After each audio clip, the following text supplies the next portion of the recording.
montrer combien cela n'est pas traumatique si parfois elle a peur qu'elle comprenne que ça ne va rien lui faire.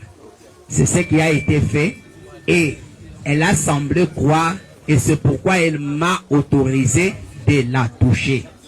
Ok, mais lorsque la mère de la victime déclare que vous lui avez administré des coups, que vous n'avez pas travaillé de manière professionnelle. Je ne reconnais pas cela, Monsieur le Président. Est-ce que vous reconnaissez lui avoir administré les coups pendant qu'elle était sur les lignes? Comment parachuterais-je par cela si je ne vous dis pas ce qui s'est passé pour que j'arrive à lui administrer les coups? Non, attendez, essayez de collaborer avec nous, hein, c'est-à-dire de répondre aux questions que le tribunal vous pose. Est-ce que vous reconnaissez lui avoir donné même une fois, même deux fois, ou ne lui avoir pas donné de coups? Comment ça s'est passé cette collaboration entre vous et Madame? Et si vous me donnez quelques minutes, je vais répondre à votre question sans problème. Vous avez la parole. Mais répondez aux questions comme vous pouvez. Non, ne vous laissez pas intimider. Non, non. Vous parlez avec les tribunaux. Je sais que vous êtes un homme scientifique, vous comprenez. Oui. Mais il y a une clameur publique. Il y a les gens qui ne savent pas ce qui se passe. Il faut les ignorer. Qu'est-ce qui s'est passé? Il faut ignorer ce qui s'est passé. Voilà ce qui s'est passé. Oui. J'ai expliqué à la dame les biens fondés et les dangers courus au cas du refus de l'assistance que nous devons lui apporter gratuitement en âme et conscience parce que nous pratiquons la couverture sanitaire universelle. Les soins maternels sont gratuits. Oui. Et alors, comment, après lui avoir expliqué qu'est-ce qui s'est passé, elle m'a permis de travailler. Okay. Et en cas de déchirure, nous avons ce que nous appelons un écartère de doyen. Oui. C'est un écartère très nécessaire qui nous permet de visualiser l'origine de l'hémorragie. Sans cet écartère-là, vous travaillez aveuglement. Je lui ai expliqué que tu vois ça, ça va me permettre de visualiser d'où vient l'hémorragie. La dame me dira, je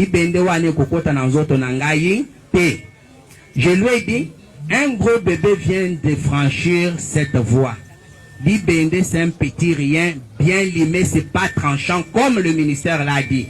C'est ce qui a été conçu par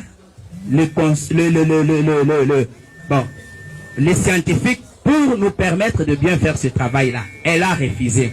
J'ai dit, ok, pas de quoi.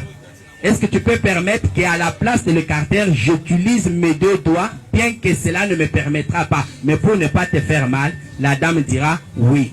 Or, ça, c'est un danger que moi, j'ai couru. Parce que là, à l'intérieur, quand vous suturez, vous risquez de vous piquer vous-même. Je le fais. Alors, le col utérin, d'où venait l'hémorragie, étant un organe interne, je ne peux pas aller le suturer si je ne le rapproche pas à la portée de ma vie.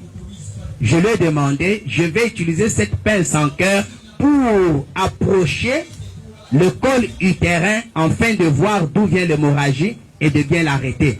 Docteur, pas ça.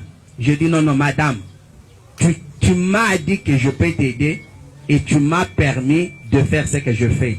Laisse-moi continuer. Et moi, je travaille avec les matériels qui sont stériles. Mes mains sont gantées de gants stériles. Il n'est pas permis à une tierce personne de les toucher ou de s'approcher brutalement de moi. À ma grande surprise, après avoir collaboré bien avec notre accouchée, pendant que j'amène les mains, elle prend ses mains sales par rapport aux miennes qui sont propres et pures et les repousse. Et quand j'approche avec la pince, elle saisit avec ses mains souillées de sang et repousse ma pince. Je dis, madame, tu ne comprends pas les dangers que tu cours. L'infection peut en suivre. Et je ne suis pas devant une petite déchirure. Je suis devant une déchirure qui, sans ce que je vais faire, rien ne va arrêter l'hémorragie et le danger que tu vas mourir. Mais toi, tu ne le comprends pas. Or, si tu mourrais, nous serons jugés par d'abord l'hôpital, puis par l'État, parce que le président, en introduisant la couverture sanitaire universelle, l'objectif, c'est d'éviter premièrement le décès maternel. C'est ce qui est grave. Alors, là, je suis déjà dans les détails.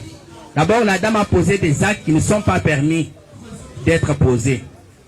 J'ai dit, d'accord, mais est-ce que tu peux me permettre d'être assisté par l'équipe stagiaire qui est ici? Il dit non. Mais je ne peux pas travailler seul sans l'assistance. Et j'étais devant un dilemme et j'ai pu expliquer de toutes les manières, mais on dirait que la personne ne comprenait pas les bien fondés de mon intervention. Okay. Et en posant des gestes agressifs vis-à-vis de moi, j'appelle ça agressif, je lui ai dit, je ne sais pas quoi faire devant ça, mais je comprends pourquoi les autres t'ont abandonné. Je fais appel à sa grand-mère qui est venue, qui a parlé. C'est le comportement avec cette fille, elle parle sans cesse. Elle réplique à n'importe qui, à n'importe quoi, au lieu de s'intéresser à moi, le médecin. Au point même de fermer la bouche à sa grand-mère, de Kolongolaye. Les autres parturiantes qui étaient là ont intervenu en disant, depuis 16 heures tu es là. Yo mokonde ozamwasi akubota bisope toye pona tobota.